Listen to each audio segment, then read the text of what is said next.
Sir talking about நெடுஞ்சாலை, I think first வந்து audience வந்து உங்களை ஸ்க்ரீனில் பார்த்தது வந்து நெடுஞ்சாலையிலன்னு நினைக்கிறேன். ஐ திங்க் இல்லை, அதுக்கு முன்னாடி ஆடும் கூத்துன்னு ஒரு படம் வந்தது. ஓகே. ஸோ அது தேட்டரில் ரிலீஸ் ஆகல.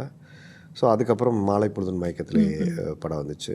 ஸோ அதுக்கப்புறம் ரிலீஸ் ஆனது தான் நெடுஞ்சாலை. சார் ஆனால் நெடுஞ்சாலை வந்து எனக்கு இப்போ டக்குன்னு ஆரி சார் அப்படின்னு சொன்னால் அந்த உங்கள் கேரக்டர் நீங்கள் அந்த லுங்கி போட்டுட்டு அப்படி ரக்கெட்டாக வருது ஞாபகம் வருது.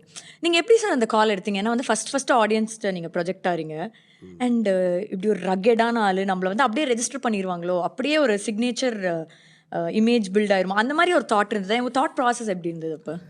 பசிக்கிறவனுக்கு தயிர் சாதம் கொடுத்தாருன்னா பிரியாணி கொடுத்தாருன்னா. ஸோ நம்ம நடிக்கிற வாய்ப்பு தேடி வந்தோம். நமக்கு பேக்ரவுண்ட் வந்து சினிமாவோட ஃபேமிலி பேக்ரவுண்ட்லாம் இல்லை. அப்போ அந்த மாதிரி ஒரு ஆப்பர்ச்சுனிட்டிங்கிறது வந்து பிரியாணி சாப்பாடுமே தானே.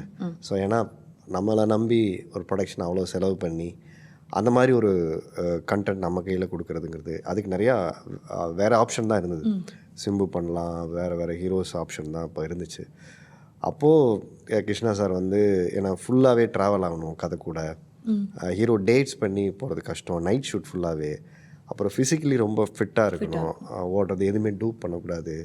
எனக்கு அது மாதிரியே ஓடி மேலே ஏறி குதித்து எல்லா வேலையும் பண்ணணுங்கிறதுனால எனக்கு அந்த ஆப்பர்ச்சுனிட்டி கிடச்சிது.